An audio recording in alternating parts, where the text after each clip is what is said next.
John, your organizational depth is going to be tested again today with TJ, and I'm presuming TJ's back in the lineup. What does that flexibility mean to you as a coach, knowing that you can pull pieces up and have them fit in where needed? That's how you remain competitive. You're going to have injuries, and it's one of the most important jobs in the organization is that American League job as a coach, as a trainer, as an organization to have people ready. And we're thrilled about the proximity and just how it's gone along there in Cleveland. We've got, you can see some of the guys that are playing with us now. Really anxious to see Tynes play, and deserves a chance. He'll skate on a wing tonight? I'm not sure. Not sure. You've had Quincy for, I think, 3 games now. Just your early impressions of the job he's done back there. Yeah, you can see he understands the position. That's one of the toughest things for young defensemen, is teaching positioning within the position. He just understands that, and if there's a mistake, I think he's able to recover. He's got some experience, and that's very important for us as we go through this last quarter. As coaches, how do you and maybe Brad then talk to Nudavara, who's played for you all season? Nudi's playing tonight. Oh, he's yeah. Kyle? Yeah, make no mistake about it. The biggest part of my job, I think, is to continue to develop our youth here, our young kids. Quince is here. He's going to help us. He's going to be a big part of it. But it's not about supplanting or there's a long-term vision in the organization mind, and there's a short-term vision. I've got to handle both of those. I am not going to lose Nudie. Nudie's playing tonight, and Quince is out.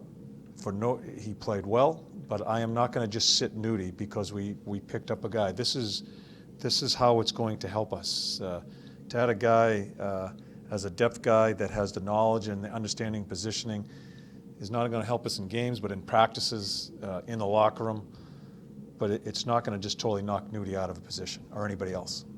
We just had this conversation in Ottawa the other day about you wanting bad angle shots, and then you go to New Jersey and Cam just throws the puck into the crease. It bounces off. I think it was Proud actually. Mm-hmm. They're big plays.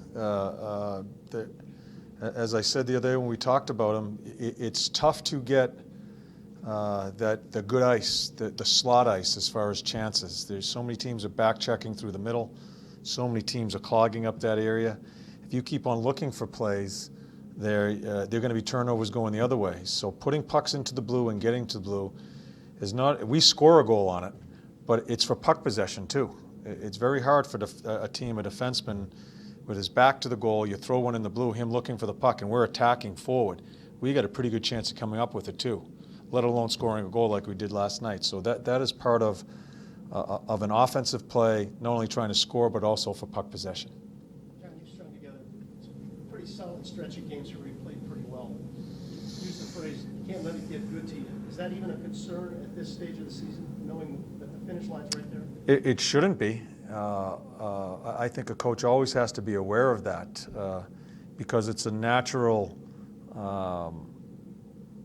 it's human nature sometimes to forget how to prepare all the time when you're playing so many games. Remember what this team did to us a couple weeks ago in this building. They played a really good game. They played it's kind of an ugly game with both teams starting at 5 and the back-to-back was an ugly game, the last one, but they played very well against us. They're a hard-working team. They're very well coached.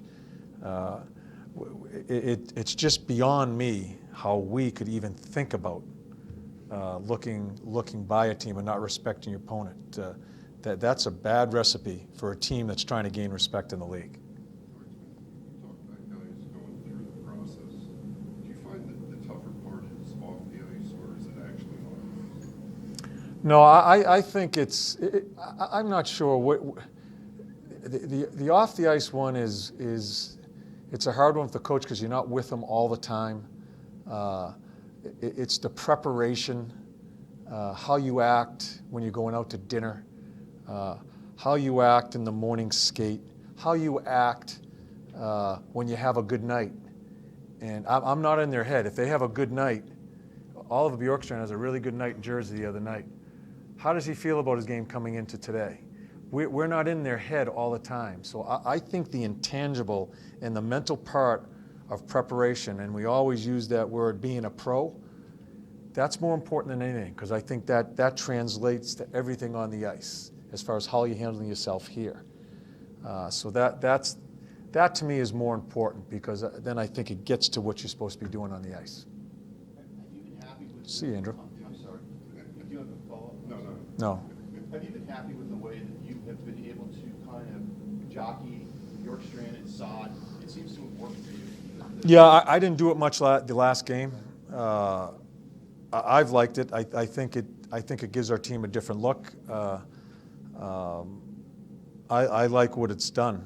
I liked the line of the last game, and that's why I kept it together. Sam's line was a good line. They had a really good night in Jersey. So we'll see how it goes. It depends on who you're playing, your matchups. I'm always worried about Sauter, where I think he's a better player when I keep getting him back on the ice. And sometimes when he's on that line and he doesn't get a lot of power play time, doesn't kill a penalty, I've got to get him engaged, I think, more. And the same thing with Scotty Hartnell, quite honestly. When we kill a penalty, Scotty's a guy that for him to get going, he's an older guy, certainly not a fluent skater by any means. He needs to be on the ice too. So there's a lot of things that come into play as you're moving those lines around. How's Saad done in the couple times you've had him out there killing penalties? Well, he backs power play units off. Shawzy does some stats, and it was interesting. He said the other day that Sard is one of the players that the puck is in our end the least when he's on the ice, and whether that's happenstance or whether it's just they see those legs coming at him and that type of speed, I'm not sure. But I've used a few different people. I'm going to continue here just to see what I have as you go through the last quarter as your penalty killers. Sauter will be one of them. Albert said like I saw him coming off the ice, we get closer. Not sure how close. They're on the ice. I'm not sure how close. Bob's in the net, John. Bob's in net. Thanks. Good. Thank you.